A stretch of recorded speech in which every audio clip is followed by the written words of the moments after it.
వినయ్ వర్మ గారు చాలామందికి వినయ్ వర్మ గారు అంటే మీ గురించి మీరు చూసిన వెంటనే గుర్తుపడతారు. బట్ మిమ్మల్ని ఫోటో చూపించిన వెంటనే ఈయన బాలీవుడ్ యాక్టర్ కదా అంటారు.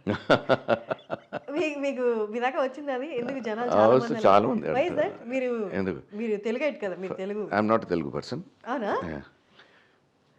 First and foremost let us not use this word Bollywood. Okay. Let us call Hindi film industry. Oh! అలాగే ఇక్కడ కూడా టాలీవుడ్ వద్దు, మన తెలుగు ఫిల్మ్ ఇండస్ట్రీ అని చెప్దాం. ఎందుకంటే మన భాష మనం ఎందుకు పక్కన పెట్టాలి? Okay. Hindi film industry. Maybe because my face is not a typical Telugu face, probably. And the way I speak Telugu is not Telugu speaking way. So, a lot of things. Perhaps it is the face and personality only. ఇంకేం లేదు, that is only I can tell. చాలామంది ఇప్పుడు కూడా కొత్త సెట్కి వెళ్ళినా బాంబే నుంచి వచ్చాడా అని ప్రొడక్షన్ వాళ్ళు అక్కడ పెరిఫరీలో వాళ్ళు అనుకుంటారు అట్లా. ఓకే. అది ఎక్కడ నుంచి సార్ మీరు ప్రాపర్? హైదరాబాద్ అమ్మా. మా తాతలు ముత్తాతలు యూపీ నుంచి వచ్చారు. సో ఇక్కడ సెటిల్ అయ్యి ఉన్నాము. ఓల్డ్ సిటీలో ఉండే మేము ఫస్ట్. మళ్ళీ మా పేరెంట్స్ జాబ్ కోసం ఇక్కడికి వచ్చారు, ఈ this part of the city. అప్పటి నుంచి ఇక్కడే ఉంటున్నాం.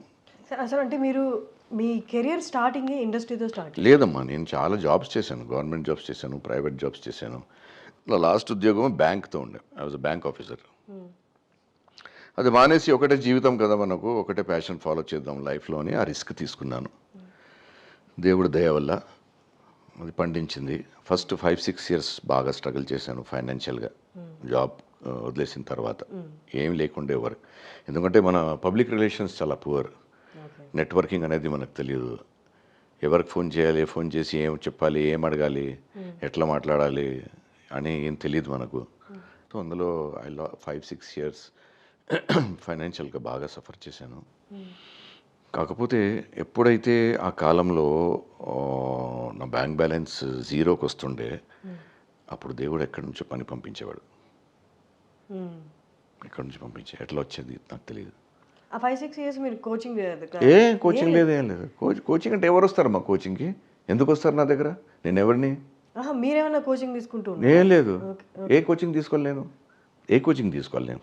ఉద్యోగం మానేసిన తర్వాత జాబ్ ఆఫర్స్ వచ్చాయి కొన్ని ప్లేసెస్లో, కానీ లేదు.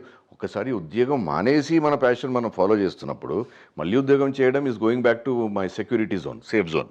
అంటే ఇండస్ట్రీలో ఉండాలని అనుకున్నారు కదా? Of course. అప్పుడు యాక్టింగ్ ప్రాక్టీస్ చేస్తున్నారా 5-6 ఇయర్స్? ఏం చేస్తాము, రంగస్థలం ఉన్నప్పుడు. రంగస్థలం చేయాలంటే మా జేబు నుంచి డబ్బులు పెట్టాలి, ఎవరిస్తారు మనకు పైసలు?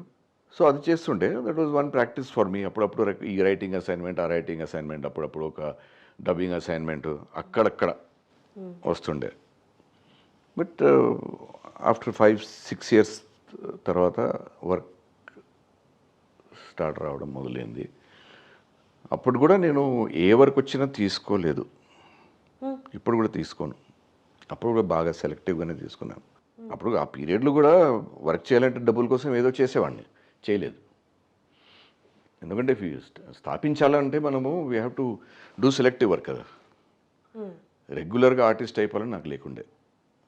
నేను ఏదో చేస్తే I should be remembered for what ever little work I'm doing. I should feel happy at the end of the day. నేను ఈరోజు షూటింగ్ చేశాను, ఇంత డబ్బులు వచ్చాయని కాదు, I'm happy doing what I did. చివరికి స్క్రీన్ మీద ఎంత వస్తుందో రాదో ఏమేమవుతుందో ఎడిటింగ్లో మనకు తెలియదు. కాకపోతే వర్క్ చేసినంత వరకు it is food for my soul or not food for the house.